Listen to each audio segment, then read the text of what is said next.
ఆశా పాసం బందీ చేసేలే సాగే కాలం ఆడే ఆటేలే తీరా తీరం సేరేలోగానే ఏ తీరవునో చేరువైనా సేదు దూరాలే తోడవుతూనే ఈడే వైనాలే నీదో కాదో తేలేలోగానే ఏదేటవునో ఆటు పోటు గుండె మాటుల్లోనా సాగేనా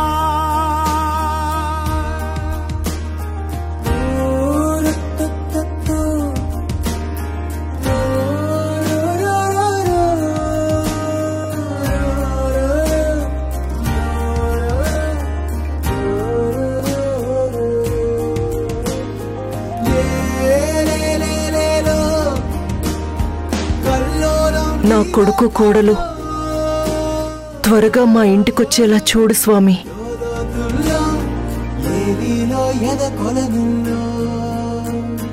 నిండు పున్నవేళ మబ్బు కమ్ముకొచ్చి సింహ సీకటల్లిపోతుంటే నీ గమ్యం గందరగోళం దిక్కు తోచకుండా తల్లడిల్లిపోతూ పల్లటిల్లిపోయి నీ ఉంటే తీరే నాని ఆరాటం ఏ హేతువు నుదుటి రాతల్ని మార్చిందో నిశితంగా తెలిసేదెలా రేపేటవునో తేలాలంటే నీ ఉనికి ఉండాలిగా ఓ అటు పోటు గుండె మాటుల్లోనా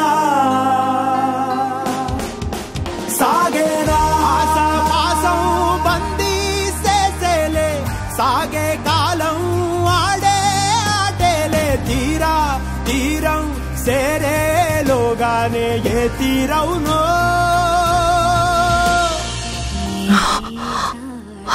రాకేష్ ఏమున్నదో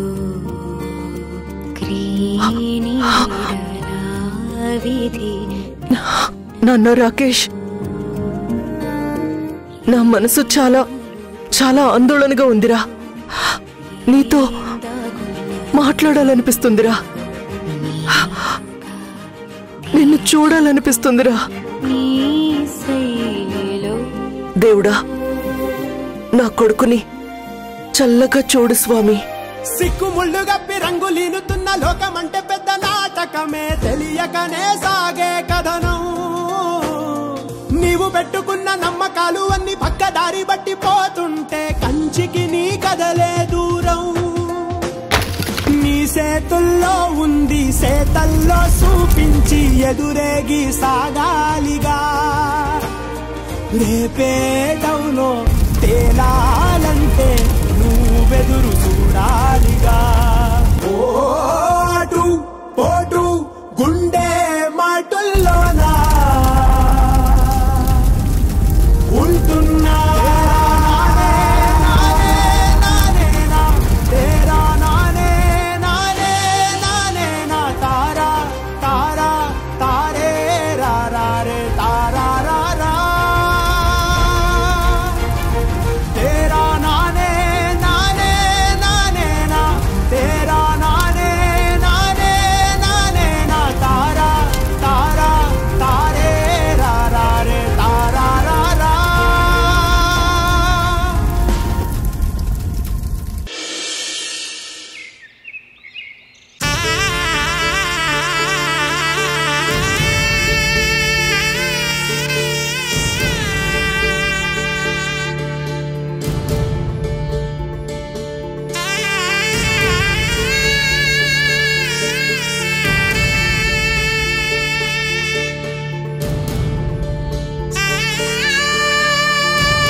మమ్మీ, డాడీ నన్ను తమ్ముడు అనాథ అంటుంటే అలా అనద్దు అని మీరు తమ్ముడిని తిట్టేవారు.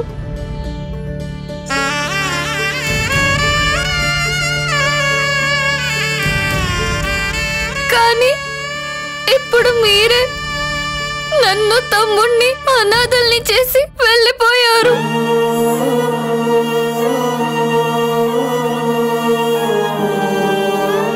డాడీ, తమ్ముడు నేను అల్లరి చేస్తుంటే సర్ది చెప్పేవాడివి.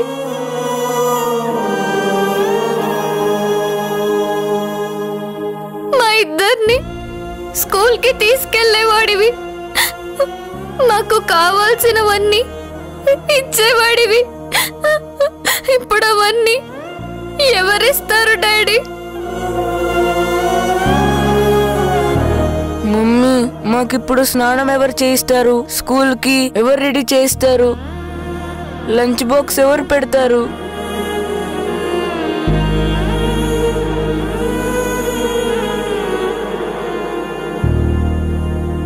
పిన్ని, నేను చాలా అన్లక్కీ.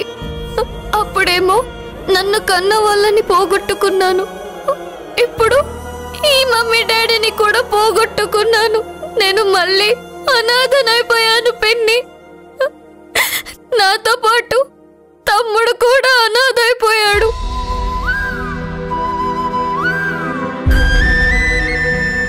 స్వీటీ, అలా అనకూడదు. మీరెప్పుడు అనాథలు కాదు. మీకు నేనున్నాను. ఈ రోజు నుంచి మీకు నేనే మమ్మీని, నేనే డాడీని. మీకు అన్నీ నేనే.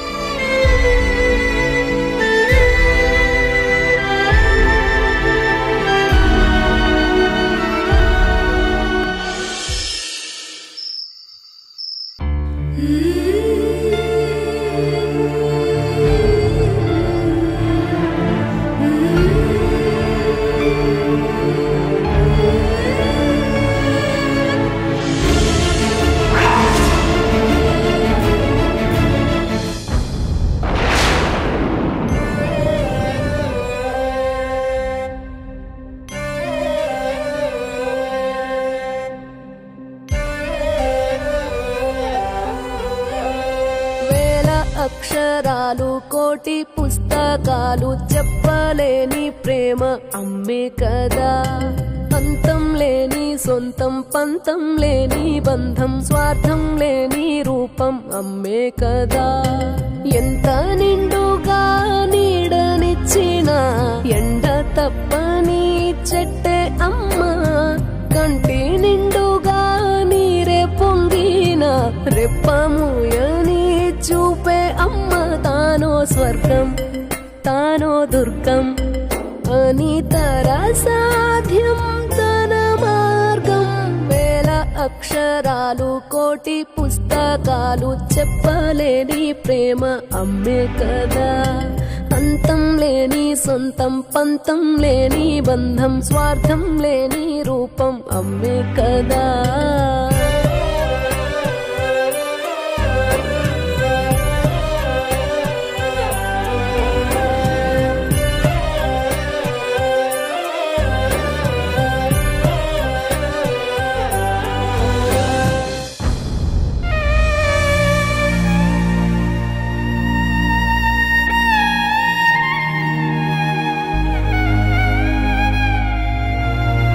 నాన్న రాకేష్, ఎలా ఉన్నావురా?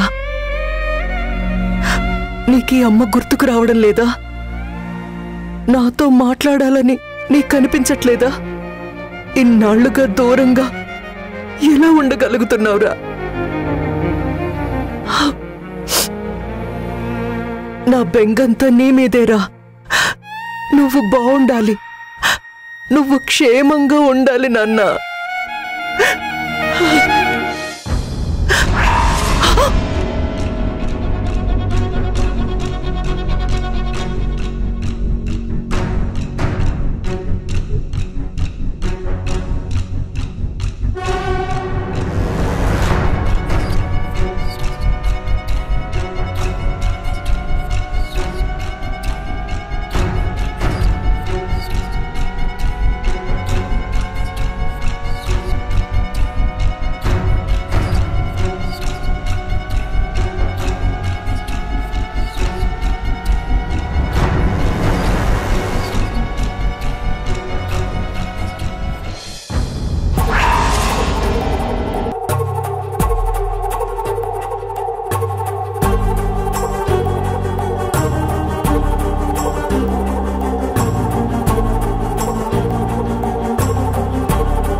ధనంజయ్!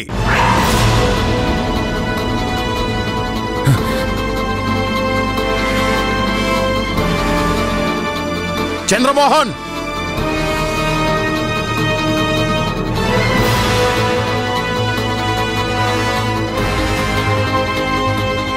నాన్నా, ఏమైంది?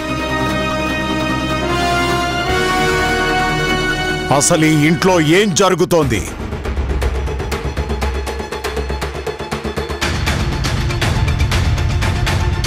ఈ ఫోటో ఇక్కడికి ఎలా వచ్చింది?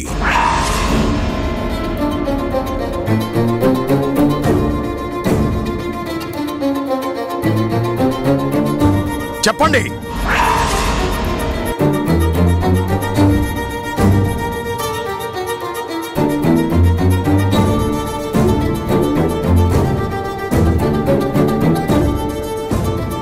నాకేం తెలీదు నాన్నా. నాకు కూడా తెలీదు తాతయ్య. నాకేం తెలీదు మావయ్య గారు. నాన్న, రాకేష్కి సంబంధించిన నా దగ్గర ఏమీ లేవు. ఆ ఫోటో ఇక్కడికి ఎలా వచ్చిందో నాకు కూడా తెలీదు నాన్న. అంటే ఈ ఫోటో నీ దగ్గర నుంచే వచ్చిందన్నమాట. నీ కొడుకుని తలుచుకుంటూ బాధపడుతున్నావా కమలా? వీడు ఈ ఇంటి దీపాన్ని ఆర్పేసిన దుర్మార్గుడు. పార్వతి,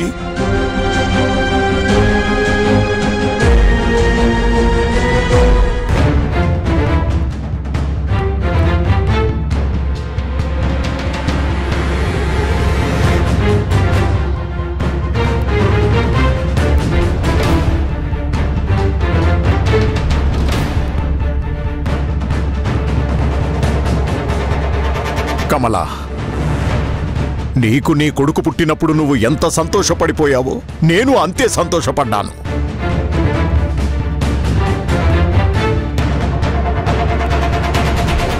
ఈ ఇంటి వారసుడు పుట్టాడు, నాకు మనవడు పుట్టాడు అని చాలా గ్రాండ్గా పార్టీ అరేంజ్ చేశాను.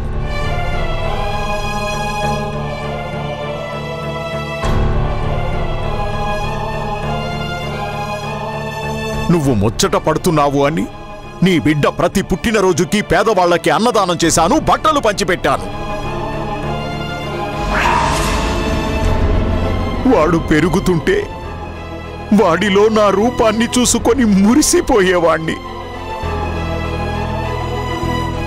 మనకున్న కంపెనీలను, మన బిజినెస్లని అన్నింటినీ వాడే హ్యాండిల్ చేస్తాడని నేనెంతో హోప్ పెట్టుకున్నాను. కానీ వీడేం చేశాడు?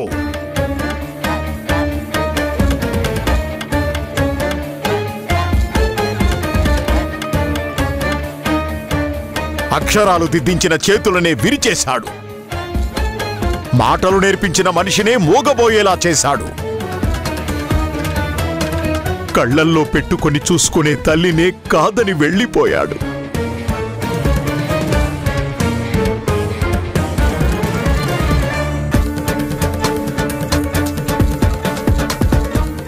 ఇంకెందుకు కమలా, వాడి గురించి ఏడుస్తూ బాధపడుతుంటావు? వాడి వల్ల నా ఆత్మ నాకు దూరమైంది. నా భార్య చనిపోయింది. నా భార్య చావుకి కారణమైన వాడి పేరు కూడా ఈ ఇంట్లో వినపడ్డానికి వీల్లేదు. వాడి గుర్తులు కనపడటానికి వీల్లేదు. మావయ్య,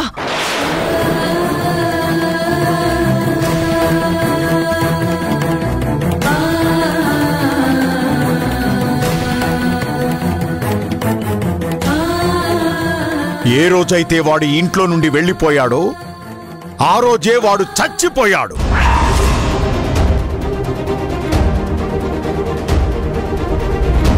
అందుకే ప్రతి సంవత్సరం వాడి తండ్రితో వాడికి పిండం పెట్టిస్తున్నాను.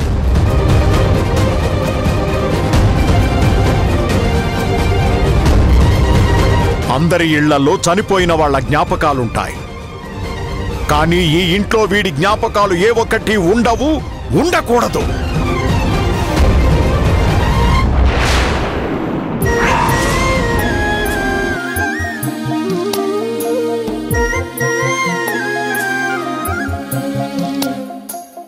ఏ నోము నోచిందో, ఏ ఏ పూజ చేసిందో పరమేశ నీ వరము పొంది కురిసింది ఈ కన్న తల్లి తన శ్వాసతో బంధమల్లి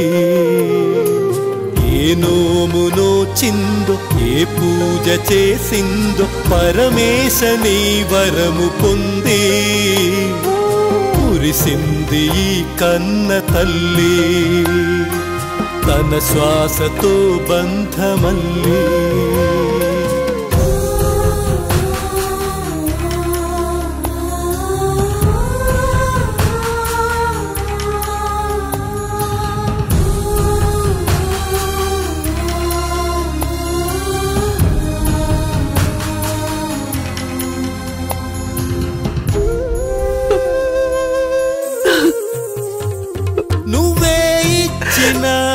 బిండే దూరమై మోడై మిగిలే తల్లి పరమేశ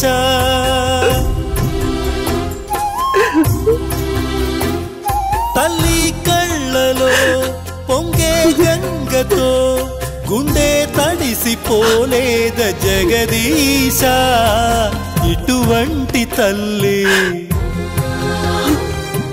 నీకుంటే ఈశా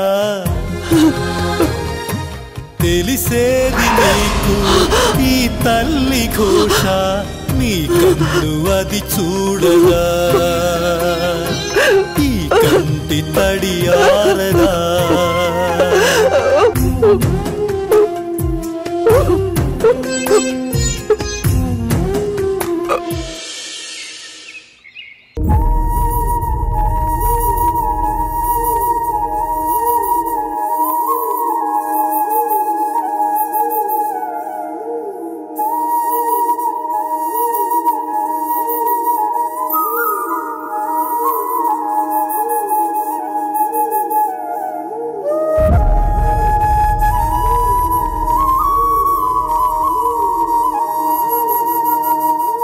అక్క, స్వీటీకి ఎలా ట్రీట్మెంట్ చేయించాలి, డబ్బులు ఎలా అరేంజ్ చెయ్యాలి అని ఆలోచిస్తున్నావా? కంగారు పడకక్క. మృణాలిని గారిని ఓడించి నా కేసు గెలిపించావని అందరికీ తెలిసింది. నువ్వు ఫేమస్ లాయర్ అయిపోయావు. ఆ డబ్బుతో స్వీటీకి ట్రీట్మెంట్ చేయించొచ్చు. లాయరమ్మా,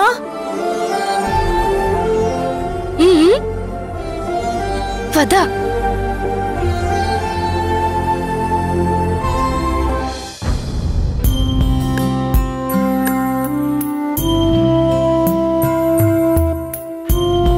ఎవరమ్మా నువ్వు? నా పేరు లచ్చి అమ్మా. నేను బస్తీలో ఉంటాను. ఏం కావాలి? న్యాయం కావాలమ్మా. సరే రండి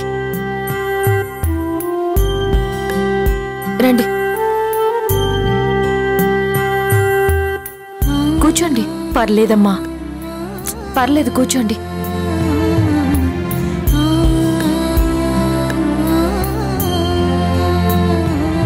ఇప్పుడు చెప్పండి, మీ సమస్య ఏంటి? నా పెనిమిటిని పోలీసులు ఏ కారణం లేకుండా అరెస్ట్ చేసి తీసుకెళ్లారమ్మా.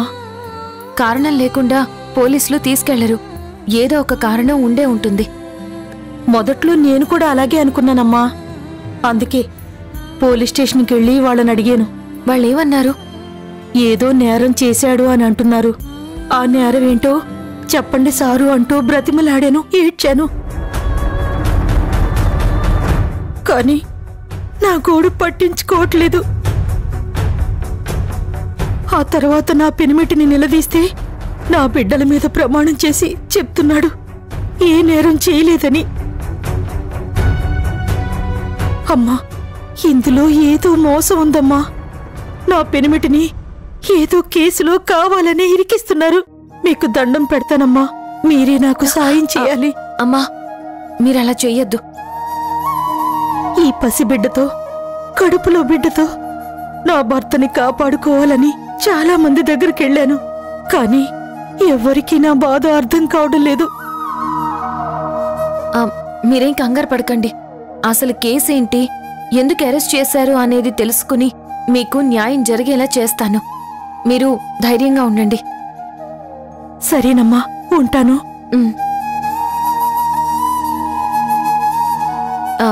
అమ్మా మీరేమైనా తిన్నారా? లేదమ్మా. పిల్లాడేమైనా తిన్నాడా? తినలేదమ్మా. ఒక్క నిమిషం ఉండండి.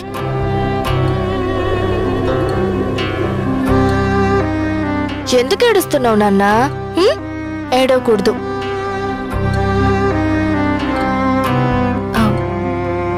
ఈ డబ్బు తీసుకుని బాబుకి ఏమైనా తినిపించి మీరు తినండి. పర్వాలేదమ్మా. పర్వాలేదు, తీసుకోండి. తీసుకోండి. ఉంటానమ్మా.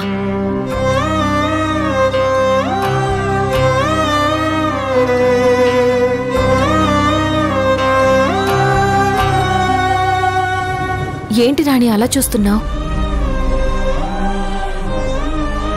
డబ్బులిచ్చే పెద్దవాళ్ల కేసుల కన్నా న్యాయం కోసం వచ్చే పేదవాళ్ల కేసులే నాకొస్తే చాలు.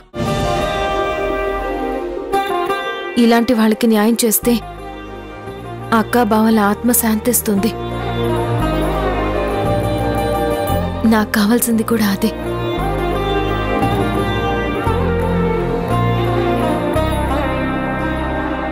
సార్, మీకు ఈ విషయం తెలిసిందా? ఏంట్రా? ఆ లాయర్ ఝాన్సీ వాళ్ళ అక్క బావ చనిపోయారు సార్.